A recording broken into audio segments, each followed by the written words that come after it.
Nah, kembali bersama kami, pemirsa Gerakan Solidaritas Indonesia dideklarasikan di GBK sore tadi. Gerakan ini dideklarasikan untuk bersama-sama membangun bangsa.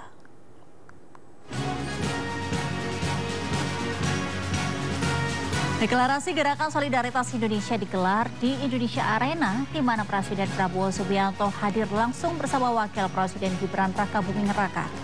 Kabinet Merah Putih juga hadir dalam deklarasi ini. Gerakan Solidaritas Indonesia ini diketuai oleh Menteri Investasi dan Hilirisasi Rosan Ruslani. Presiden Prabowo menjabat sebagai Ketua Tim Kampanye Nasional. Peluncuran GSN menjadi rangkaian acara strategis Prabowo setelah pembekalan Kabinet Merah Putih.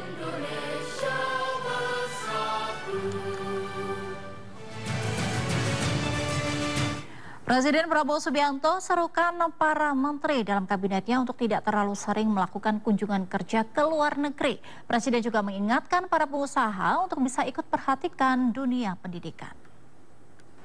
Jadi, kalau di antara kita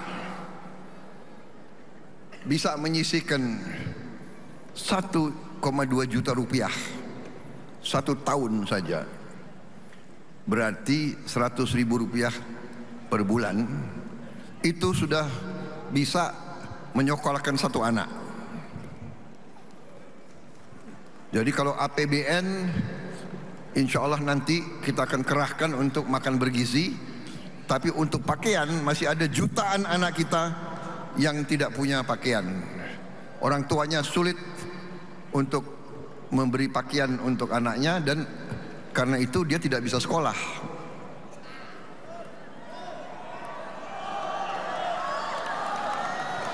Bayangkan satu di antara kita yang agak punya kemampuan, ya kan? Di sini banyak HIPMI kan? HIPMI banyak. Bahlil kan banyak rekan-rekanmu di sini. Coba panitia saya minta difoto anggota HIPMI semua di sini.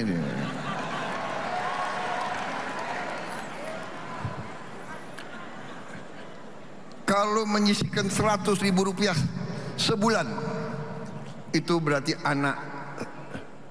satu anak sekolah. Jadi ini real. Saya minta saudara-saudara bergerak masing-masing. Yang bisa 100.000, yang bisa 500.000 berarti 5 anak, dan seterusnya dan seterusnya, ya.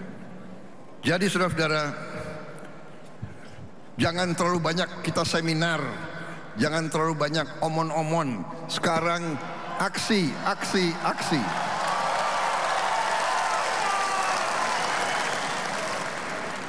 Karena kebetulan banyak menteri yang hadir, saya juga mohon jangan terlalu banyak anggotamu jalan-jalan ke luar negeri.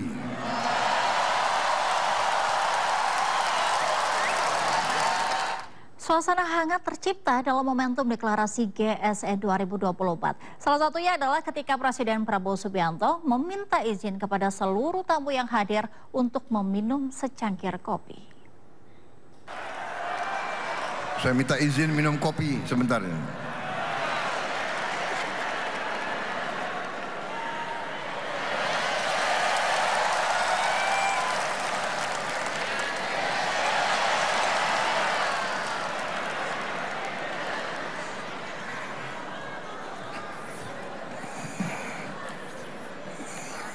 Habis minum kopi saya bisa 2 jam lagi bicara. Bagaimana?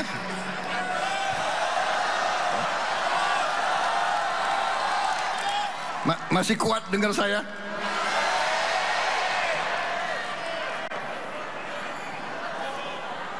Ini ada band nggak ya? Kalian lebih suka dengar saya pidato atau mendengar tokoh-tokoh nasional nyanyi? Ah, itu mana?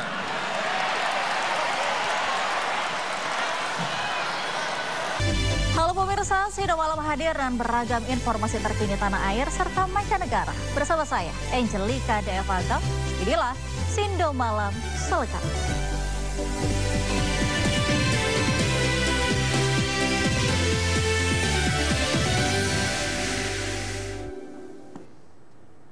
Kita awal informasi malam hari ini, sebuah helikopter milik TNI Angkatan Darat mendarat darurat di area persawahan di Desa Kadengan, Kabupaten Blora, Jawa Tengah. Helikopter yang mengangkut 10 orang tersebut diduga mengalami kerusakan pada bagian mesin.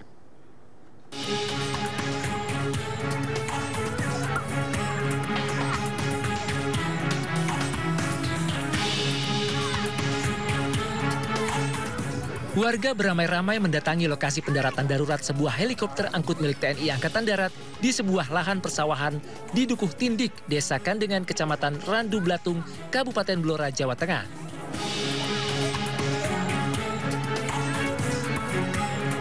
Helikopter yang mengangkut 10 orang ini diduga mengalami kerusakan pada mesin. Beruntung tidak ada korban dalam insiden tersebut dan seluruh penumpang dalam kondisi selamat. Salah satu saksi mata mengatakan, sebelum mendarat darurat, helikopter sempat terbang rendah. Pesawat ini kok dari sana kok dengarannya nggak keras, terus landingnya kok gini turun begitu dari rumah saya itu. Jam berapa Pak itu mungkin? Jam 7-an. Itu berarti heli sempat terbang rendah Pak ya? Ya, terbang rendah dari sana, dari arah timur. Diketahui helikopter terbang dari Surabaya menuju Semarang. Sementara kondisi helikopter masih dalam pengecekan oleh awak pesawat angkut personel militer.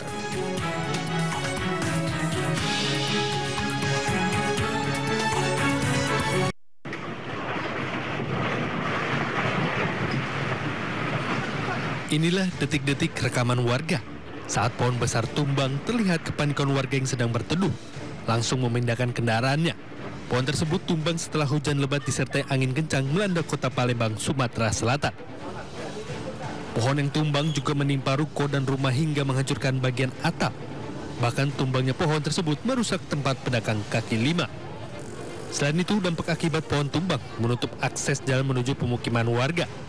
Karena angin kencang tadi barusan dan memang hujan dan anginnya cukup kencang. Jadi ini pohonnya cukup besar dan kami saat ini sedang berusaha untuk komunikasi dengan dinas perkebunan dan saat ini petugas sedang di jalan. Dan akan ada pohon lain juga? Siap, karena juga sore ini kebetulan ada 2 kejadian di lokasi yang berdekatan. Beruntung tidak ada korban jiwa dalam peristiwa ini. Petugas PRKP Kota Palembang mengerahkan kendaraan khusus dan mesin potong mengevakuasi pohon tersebut. Dari Palembang, Sumatera Selatan, Firdaus Ainis melaporkan. Kebakaran yang melanda pabrik pakan ternak di Bekasi, Jawa Barat yang menewaskan 9 korban berhasil dipadamkan. Petugas pemadam kebakaran berjibaku memadamkan api selama lebih dari 25 jam. Kebakaran di pabrik PT Jati Perkasa Nusantara di Jalan Kaliabang Tengah, Medan Satria, Bekasi, Jawa Barat berhasil dipadamkan pagi tadi sekitar pukul 4.30 waktu Indonesia Barat. Petugas damkar mengerahkan 8 unit mobil pemadam untuk proses pendinginan serta tetap bersiaga guna mengantisipasi terjadi ledakan kembali.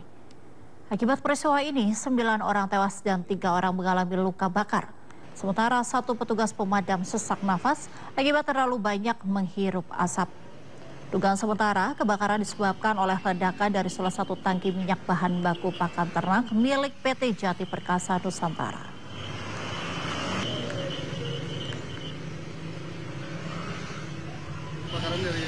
Belum dapat informasi. Katanya sih baru dengar informasi dari dalam ada mesin yang meledak aja sih.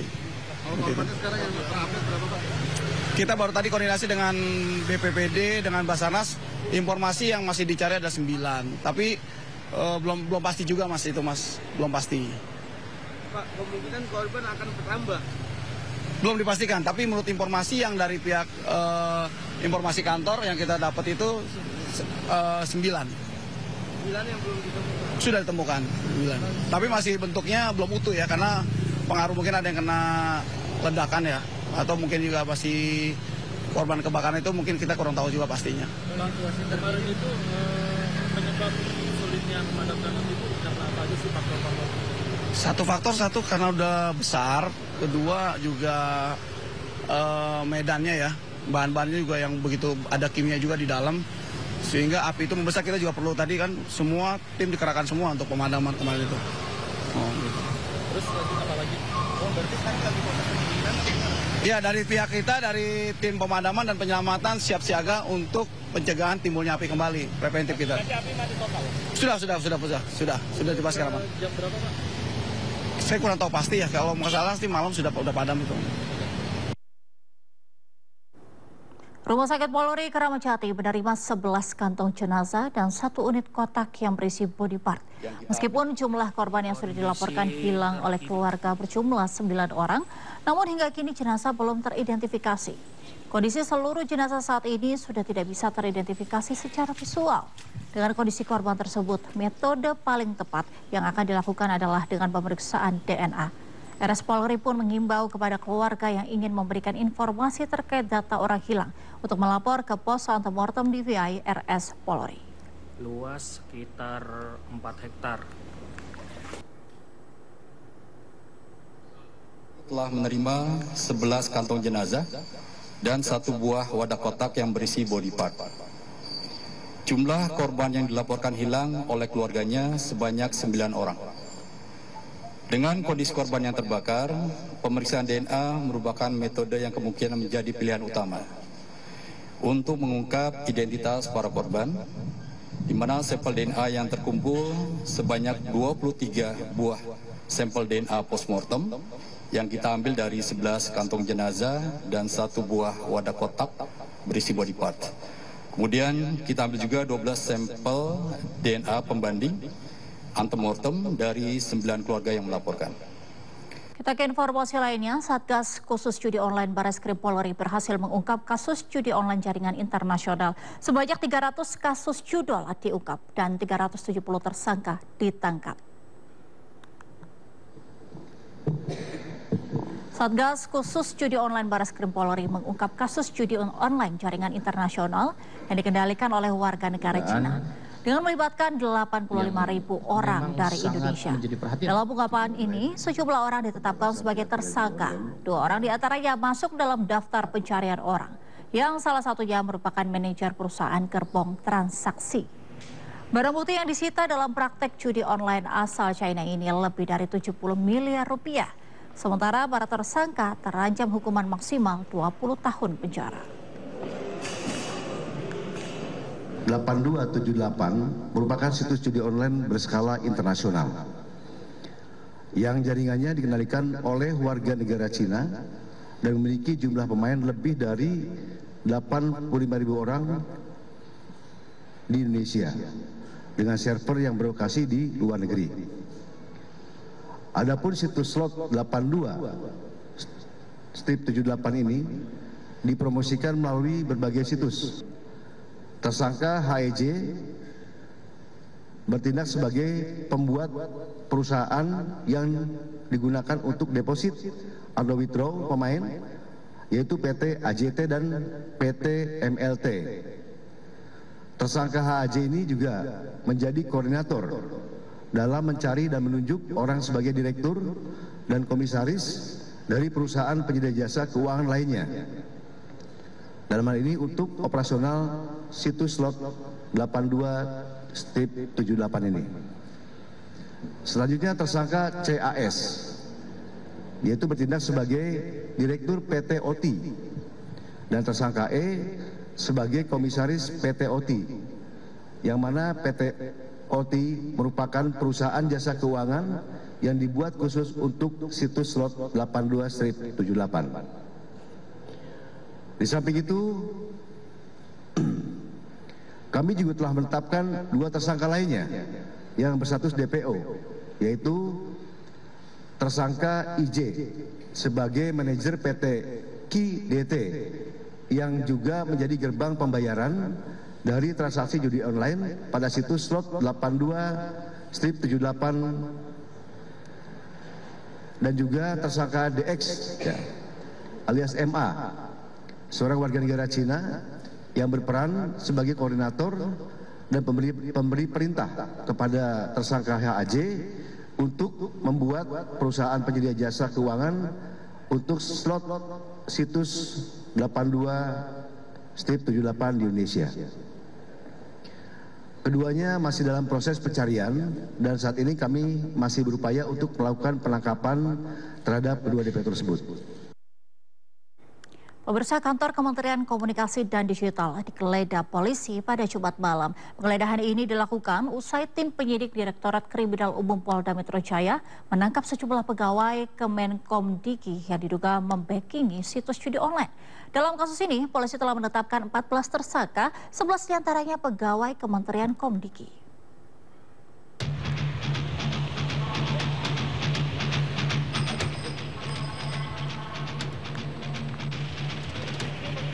Polisi menggeledah kantor Kementerian Komunikasi dan Digital pada Jumat malam. Penggeledahan tersebut terkait pegawai Kemenkomdiki yang menjadi tersangka kasus penyalahgunaan wewenang situs judi online. Hasil dari penggeledahan yang berlangsung selama 1 jam itu, terlihat ada 1 kontainer box yang diduga berisi hasil sitaan judi online. Seorang tersangka juga terlihat keluar dari kantor Kemenkomdiki. Di sini aja ya.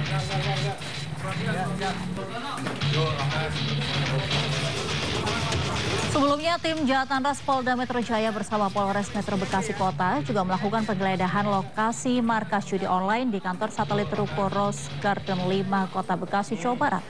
Ruko berlantai 3 ini dijadikan tersangka sebagai markas situs judi online. Belasan perangkat komputer lengkap tertata rapi itu diduga difungsikan tersangka untuk pengoperasian situs judi online. Fokus hari ini kegiatan penggeledahan. Lebih terkait apa Pak? Penggeledahan terkait apa?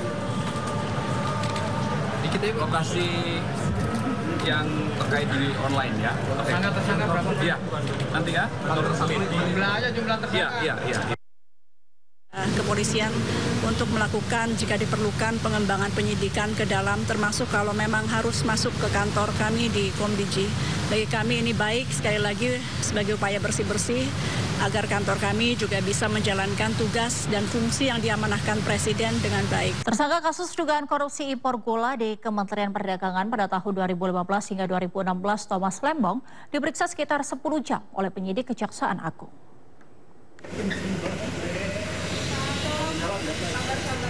Tom Lembong keluar dari gedung Kejagung pada pukul 9 malam digiring petugas ke mobil tahanan. Saat ditanya awak media terkait pertanyaan penyidik, Tom Lembong hanya tersenyum. Tom Lembong saat ini ditahan sementara di Rutan Salemba Cabang Kejaksaan Negeri Jakarta Selatan. Bapak mau bongkar kasus ini Pak? Pak, begini aja Pak. Dari siang nih Pak. Pak, dikit Pak.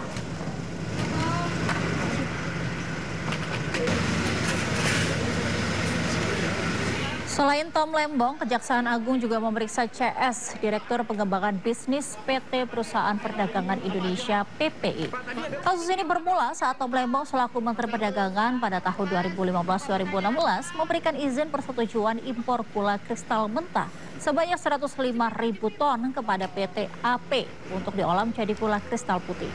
Kejagung menyatakan ada kerugian negara sekitar 400 miliar rupiah dalam kasus tersebut.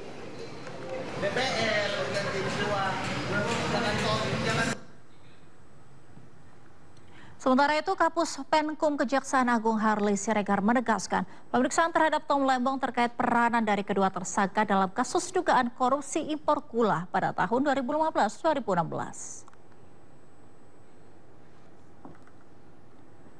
Kapus Penkum Kejaksaan Agung Harley Siregar mengungkapkan pemeriksaan Tom Lembong harus dijalankan untuk mengetahui secara detail pemberian izin impor gula kepada perusahaan swasta. Kejaksaan Agung menilai kasus dugaan korupsi impor gula diduga merugikan negara hingga 400 miliar rupiah.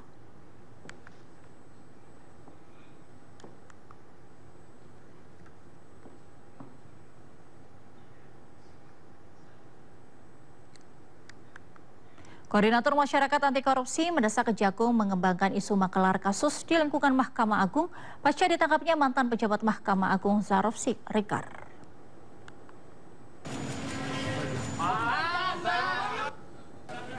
Mantan pejabat Mahkamah Agung Zarof Rikard ditetapkan sebagai tersangka oleh Kejagung terkait pengaturan perkara Ronald Tanur. Zarof ditangkap bersama barang bukti berupa uang tunai 1 triliun rupiah dan 51 kg emas batangan. Diduga hasil dari maklar kasus DMA selama 10 tahun. Koordinator Masyarakat Anti Korupsi atau MAKI Boyamin Saiman berharap praktik kecurangan Zarof Rikard terungkap. Boyamin meminta Kejagung menelusuri pihak-pihak yang memberikan uang kepada Zarof.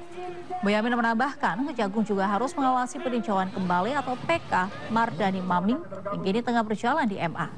Menurut Boyamin, PK mantan Bupati Tanah Bumbu layak ditolak dan bila keputusan yang diberikan justru sebaliknya, maka keputusan itu patut dipertanyakan. Indonesia tak lain dan tak bukan hanya persoalan keadilan di bangsa Indonesia ini. Itu yang karena kekuasaannya, kewenangannya sebagai bupati diduga menerima dari pengusaha. Nah, dari sisi itu mestinya layak ditolak kalau saya. Kalau memang nantinya dikabulkan juga, dia patutnya apa? Iya, tetap apakah ini ada kaitannya dengan yang sekarang diungkap Kejaksaan Agung? Kesanalah kita berharap Kejaksaan Agung untuk menelusuri apakah ada benang merahnya kalau nanti misalnya dikabulkan begitu kan? Karena ini menurut saya versinya kontroversial kalau memang dikabulkan gitu. Jadi ya kita dorong Kejaksaan Agung untuk melacak apakah ada alirannya, ada benang merahnya, ada dugaan-dugaannya itu. Presiden Prabowo Subianto serukan para menteri untuk tidak terlalu sering melakukan kunjungan kerja ke luar negeri. Informasi selengkapnya usai jeda, tetaplah bersama kami di Sindo Malam.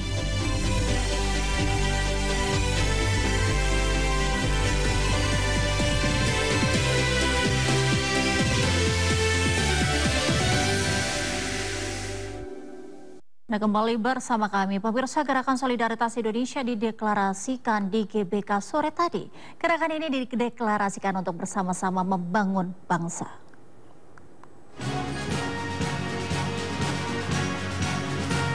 Deklarasi Gerakan Solidaritas Indonesia digelar di Indonesia Arena, di mana Presiden Prabowo Subianto hadir langsung bersama Wakil Presiden Gibran Rakabuming Raka. Kabinet Merah Putih juga hadir dalam deklarasi ini. Gerakan Solidaritas Indonesia ini diketuai oleh Menteri Investasi dan Hilirisasi Rosan Ruslani. Presiden Prabowo menjabat sebagai Ketua Tim Kampanye Nasional. Peluncuran GSN menjadi rangkaian acara strategis Prabowo setelah pembekalan Kabinet Merah Putih.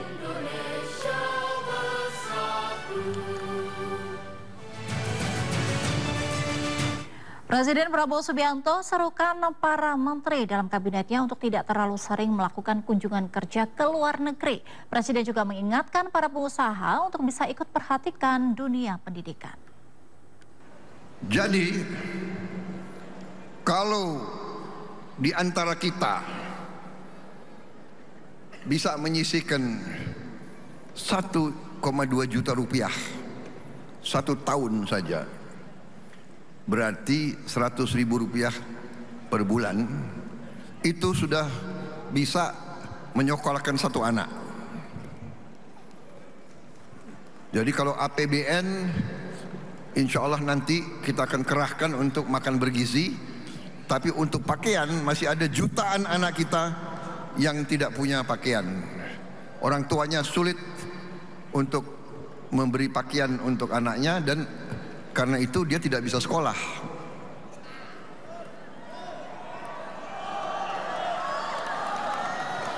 Bayangkan satu di antara kita yang agak punya kemampuan, ya kan? Di sini banyak HIPMI kan? HIPMI banyak. Bahlil kan banyak rekan-rekanmu di sini. Coba panitia saya minta difoto anggota HIPMI semua di sini nih.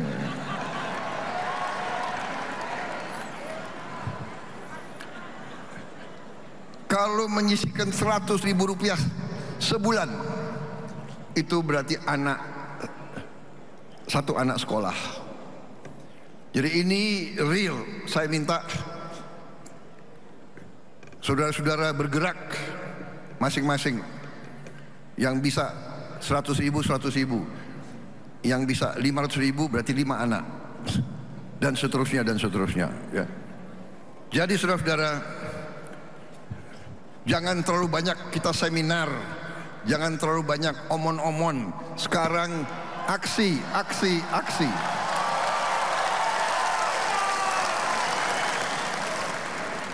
Karena kebetulan banyak menteri yang hadir, saya juga mohon jangan terlalu banyak anggotamu jalan-jalan ke luar negeri.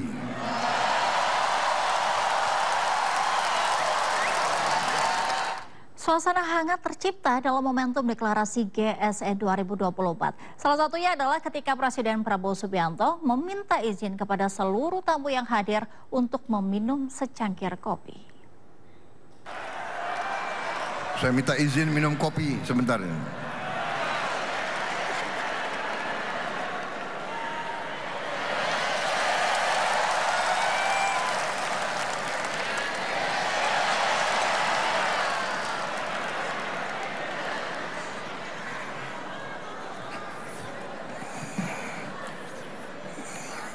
Habis minum kopi saya bisa 2 jam lagi bicara. Bagaimana?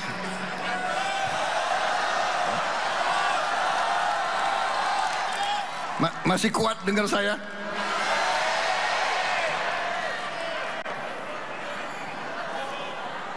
Ini ada band nggak ya? Kalian lebih suka dengar saya pidato atau mendengar tokoh-tokoh nasional nyanyi? Ah, itu mana?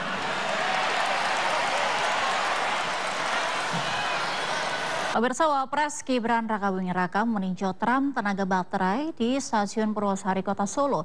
Tram bertenaga baterai ini digunakan untuk solusi transportasi kota, solusi kemacetan, dan ramah lingkungan. Wakil Presiden Republik Indonesia Gibran Rakabuming Raka melakukan tinjauan terhadap tram tenaga baterai Sabtu pagi.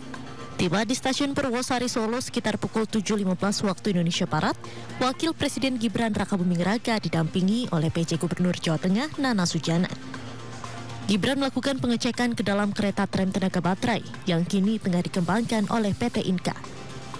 Dalam kesempatan tersebut, nampak Gibran mendapatkan paparan dari PT Inka didampingi PT KAI dan PJ Gubernur Jawa Tengah. Hanya sekitar selang 15 menit, Gibran Rakabuming Raka meninggalkan lokasi Stasiun Purwosari.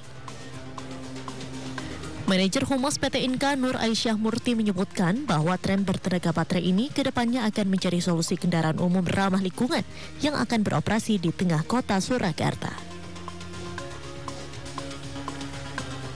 Ya, yang jelas yang ditinjau adalah autonomous tram kita, baterai, tenaga baterai, pertama kali produk PT Inka, produk pengembangan. Yang jelas bicara tentang kunjungan dari beliau, jujur kita sangat surprise sekali atas dukungannya beliau. Tapi yang jelas untuk agenda kenapa kesininya adalah internalnya beliau ya. Ya, yang jelas ini tadi mensupport PT Inka untuk terus melakukan inovasi teknologinya. PT Inka terus melakukan inovasi teknologinya dalam mengembangkan tram bertenaga baterai. Uji coba akan terus dilakukan mulai tanggal 4 hingga 22 November 2024. Dari Solo, Jawa Tengah, Septiantoro, iNews melaporkan. Pemirsa, warga Cakung, Jakarta Timur beramai-ramai tebus sembako murah seharga Rp5.000. Setidaknya ada 1.000 paket sembako murah yang disiapkan relawan Ridwan Kamil Suswono dalam gelaran ini. Paket sembako murah ini dihadirkan sebagai bukti dan komitmen pasangan calon gubernur Jakarta nomor urut 1 Ridwan Kamil Suswono untuk menghadirkan kebutuhan pokok yang terjangkau bagi masyarakat. Pasangan Ridho juga akan menghadirkan sembako murah di setiap kelurahan setiap bulan untuk masyarakat Jakarta. Sembako murah merupakan bagian rangkaian strategi pasangan Ridwan Kamil Suswono untuk meningkatkan ketahanan pangan Jakarta. Selain itu, pasangan Ridwan Kamil Suswono juga akan memberikan subsidi harga bahan pokok bagi keluarga prasejahtera yang memungkinkan mereka mengakses pangan berkualitas dengan harga terjangkau.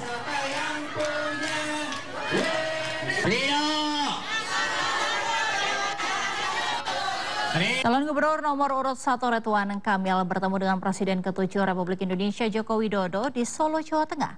Pertemuan tersebut dilakukan selang sehari setelah Ridwan Kamil bertemu dengan Prabowo Subianto. Pertemuan calon Gubernur Jakarta nomor urut 1 Ridwan Kamil berlangsung di rumah Presiden ke-7 RI Joko Widodo di Solo, Jawa Tengah. Dalam pertemuan keduanya, RK mengaku mendapat nasihat dari Jokowi. Jokowi juga mengapresiasi strategi yang disiapkan calon gubernur Jakarta nomor urut 1 ini untuk mendorong Jakarta menjadi kota global. Tak lupa RK membawa oleh-oleh kue lapis dari Bogor untuk Jokowi. Gantian. Ya, saya datang sebagai yang dulu membantu Pak Jokowi ya sebagai Gubernur Jawa Barat. Per hari ini juga masih kurator IKN, bertanya tentang pengalaman beliau khususnya yang teknis tentang Jakarta, karena Pak Jokowi kan dulu Gubernur Jakarta juga, untuk membekali saya dengan hal-hal terkait Jakarta, masa depannya seperti apa, dan ya 90% nasihat-nasihat buat saya yang masih muda ini untuk berbuat lebih baik dan lebih berprestasi. Yang pertama, Bapak Ridwan Kamil ini kan memiliki pengalaman sebagai Gubernur Provinsi Jawa Barat, sehingga saya kenal betul beliau. Dan yang kedua, tadi juga diskusi mengenai perencanaan untuk Jakarta, gagasan-gagasan besar untuk Jakarta. Saya kira semuanya sudah sangat jelas sekali. Sebelum bertemu dengan Jokowi, Ridwan Kamil juga sempat makan malam dengan Presiden RI Prabowo Subianto.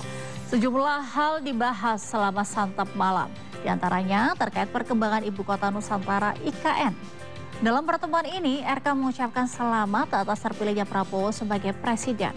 Tak lupa Presiden Prabowo memberi nasihat dan semangat bagi RK untuk terus berjuang dalam bertugas.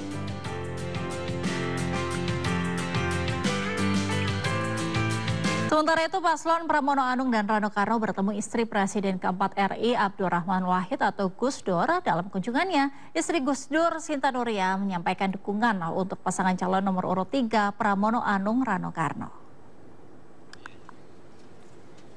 Pertemuan antara calon gubernur dan wakil gubernur Jakarta nomor urut 3 Pramono Anung Rano Karno dengan istri Gus Dur, Sinta Nuria, digelar di pondok pesantren di daerah Ciganjur, Jakarta Selatan.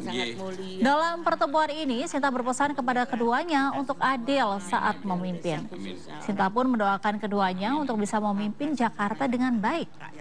Pertemuan berlangsung hangat, terutama saat Pramono Anung mencium tangan Sinta Nuria. Tak hanya Sinta, pasangan Pramono Rano juga disambut oleh anak Gus Dur, yaitu Yeni Wahid. Tetapi yang paling penting adalah doanya beliau.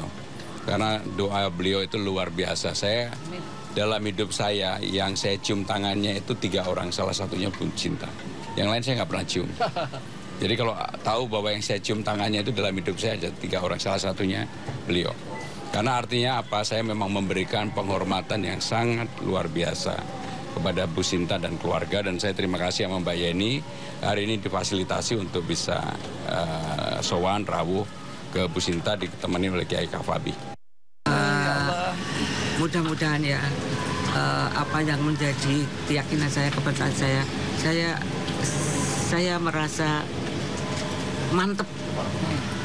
Kalau yang memimpin ini beliau berdua, saya mohon kepada beliau berdua agar perempuan itu dimuliakan semuanya. Pemirsa, pelatih Timnas Indonesia Sinteyong memanggil 27 pemain untuk berlaga melawan Jepang dan Arab Saudi dalam babak kualifikasi Piala Dunia 2024 di bulan November nanti.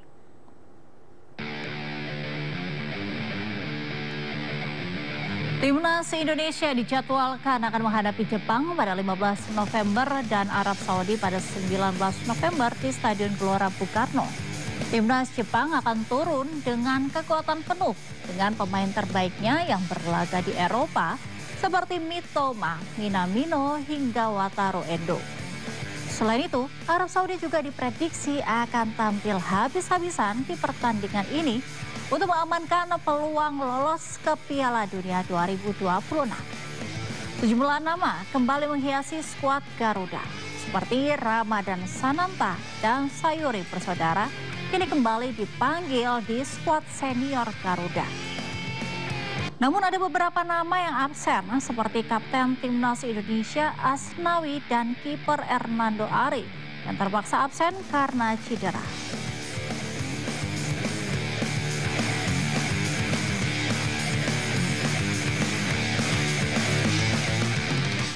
Jelang Piala AFF 2024, publik masih dibuat bertanya-tanya siapa yang akan dipilih untuk bermain oleh Sinteyong.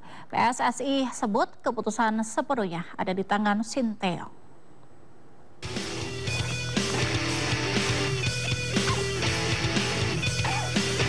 Timnas Indonesia akan ikut serta dalam Piala AFF 2024 yang digelar pada akhir tahun ini, tepatnya pada 8 Desember 2024 hingga 5 Januari 2025. Pelatih Sinteyong ditunjuk PSSI untuk menahkodai skuad Garuda dalam turnamen antar negara Asia Tenggara ini. Kini yang menjadi pertanyaan adalah skuad mana yang akan dipakai Sinteyong untuk mengarungi turnamen. PSSI sendiri menyebut semua keputusan ada di tangan pelatih asal Korea Selatan itu. Pemainnya terserah Sinteyong. Ketersediaannya silakan. Jadi semua kita kan nggak mau campur-campur, terserah Sinteyong. Dia mau turunin yang mana, terserah beliau sebagai pelatih gitu. Diyakini Timnas Indonesia bakal menurunkan para pemain muda dari U23. Sedangkan para pemain keturunan diperkirakan masih bakal menjalani kompetisi masing-masing di klubnya. Dari Jakarta, Tim Liputan iNews melaporkan.